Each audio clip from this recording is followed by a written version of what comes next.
Vivo X90 Pro smartphone review. Can MediaTek's high-end SoC keep up with the Snapdragon 8 Gen 2, a questionable upgrade to the X80 Pro?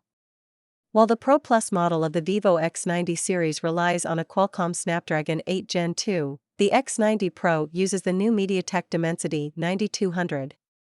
Our review will tell how well the chipset performs in everyday use and what shortcomings Vivo X90 Pro has. After we already reviewed the actual flagship of the X90 series, the Vivo X90 Pro Plus, which is only available in China or as an import, we will take a closer look at the European top model. The Vivo X90 Pro also relies on a camera system with Zeiss branding and Sony's large IMX989 image sensor in a 1-inch format. The Vivo X90 Pro's features are also impressive. The 6.78-inch, 120Hz Samsung E6 AMOLED panel has a peak brightness of 1300 nits, and the fast MediaTek Dimensity 9200 chipset, which is supported by 12GB of RAM and 256GB of storage.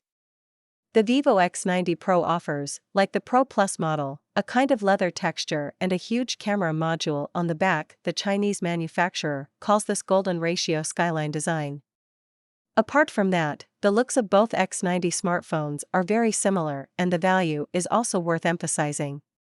Analogous to the predecessor, the X90 Pro comes exclusively in the black color on the local market. A gray variant is also available as an import device.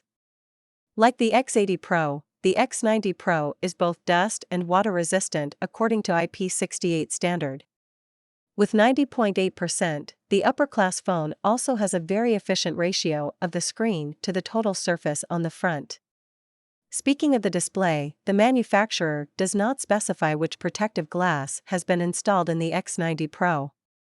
In terms of equipment, the X90 Pro features a dual-speaker system, Bluetooth 5.3, fast UFS 4.0 storage, and an NFC chip for contactless payment. In addition, Vivo relies on a USB 3.2 port, Gen 1, which enables high data transfers and wired image output via HDMI or DisplayPort interfaces. In our copy test, including a connected M.2 SSD hard drive, Samsung 980 Pro, the USB port's transfer rate is 212 MB per second, which is clearly below the theoretical peak level. The Vivo X90 Pro comes with Google Android 13 and the in-house FunTouch OS 13 installed. If you are interested in importing the X90 Pro, you should consider that Vivo does not use the FunTouch interface in China, but the Chinese equivalent Origin OS. FunTouch OS 13 has security patches from January 2023 at the time of the test. How long the Vivo smartphone will enjoy OS upgrades and security updates has not been officially communicated. The X80 Pro had updates for 3 years. The transfer rates in the home network are high with the Vivo phone since the WLAN module communicates with our reference router Asus ROG Rapture GT AXE11000 in the 2.4 and 5 GHz range as well as via the 6 GHz frequency band. However, the low reception rates in both the 5 and 6 GHz ranges are noticeable. Access to the LTE network, including many supported 4G frequencies, is guaranteed, and switching to the fast 5G standard is also possible. We checked the tracking accuracy with a practical test on a bicycle. During our short trip, we recorded the route with a Garmin Venu 2 for comparison purposes. From time to time, the determined curve profiles deviate from the actual route, but the deviations in the detailed view of the GPS recording can still be rated as very low overall. The dual SIM smartphone supports VoLTE, and calls are also allowed via the home WLAN Wi-Fi calling. In contrast to the predecessor, Vivo flagship now supports an eSIM. The voice quality of the X90 Pro is inconspicuous. Voices are reproduced cleanly, and our interlocutor also characterized them as clear. The 32MP front-facing camera enables decent selfies, but the relatively dark pictures of the portrait mode are conspicuous. The centerpiece of the camera group on the back with Zeiss branding is, as with the X90 Pro Plus, the large 1-inch Sony sensor, which delivers really good pictures during the day as well as at night. The photos sometimes look too brightened, but have a good basic sharpness. Sometimes the autofocus does not always fit, see rabbit motifs. The photos tend to be a bit softer, which is not as good as the oversharpened photo of the Apple iPhone 14 Pro, more natural compared to the oversharpened photo of the iPhone 14 Pro. The Vivo phone cannot completely convince in terms of color reproduction. Green tones are displayed a bit too brightly.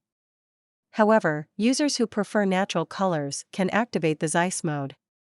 In contrast to the predecessor, the X90 Pro has to do without a high-resolution ultra-wide-angle camera. The photos look a bit noisy even in good light conditions and lack details.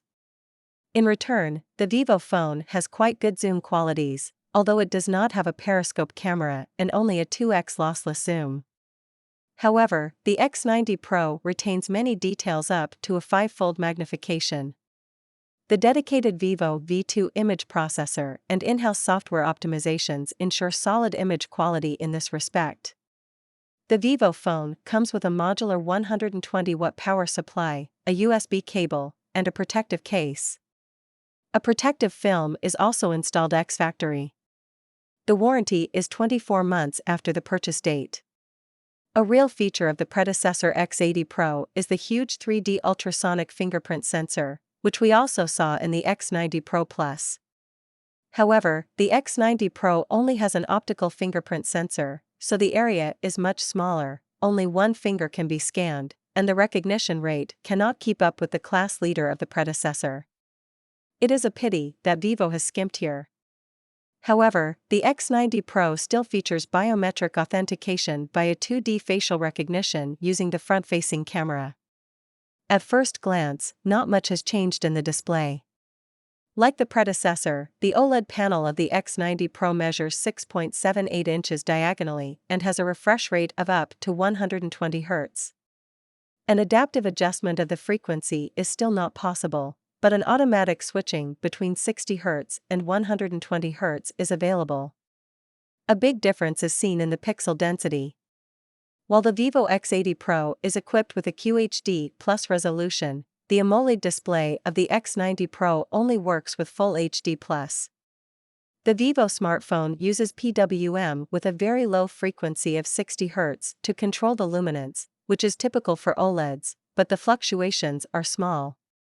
The maximum luminance of over 1000 candelas per square meter in the peak that we measured is very good, and the realistic APL-18 test, average picture level, also results in a satisfactory maximum brightness of 1225 candelas per square meter for this price range. A Xiaomi 13 is considerably brighter with 1765 candelas per square meter. Our display color analysis is performed with the help of a photospectrometer and the Kalman software. The deviations in the color, 0.9, and grayscale, 1.9, representation are very low in the Zeiss profile, and the color temperature of the panel is almost optimally calibrated. The high coverage of the color spaces is also worth mentioning. Even the DCI P3 is covered almost completely. Outdoors, the X90 Pro makes a very good impression thanks to the high brightness in automatic mode. Even in midsummer sunlight, the display content should still be sufficiently visible. However, those who prefer to adjust the brightness manually will have to be content with 525 candelas per square meter and partly annoying reflections. The viewing angles of the OLED panel are very good, and the brightness drop is only noticeable from an extremely flat angle. The MediaTek Dimensity 9200 performs well in Geekbench's graphics tests.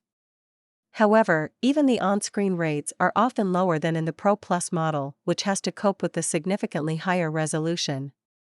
The browser benchmarks and the Basemark OS 2 browser test are also conspicuously low. The graphics performance of the Immortalis G715 offers enough graphics performance for demanding games like PUBG Mobile, even at the highest details, for smooth playback at a constant 40 frames per second. The shooter is played constantly at about 60 FPS with the HD graphics setting. The new 90 frames per second mode is not available due to a frame lock on Vivo's part. We use Geekbench's app to determine our frame rates. The full 120 Hz of the OLED panel is generally not supported in our test games. We also measured 60 frames per second in ArmaJet, although the arena shooter theoretically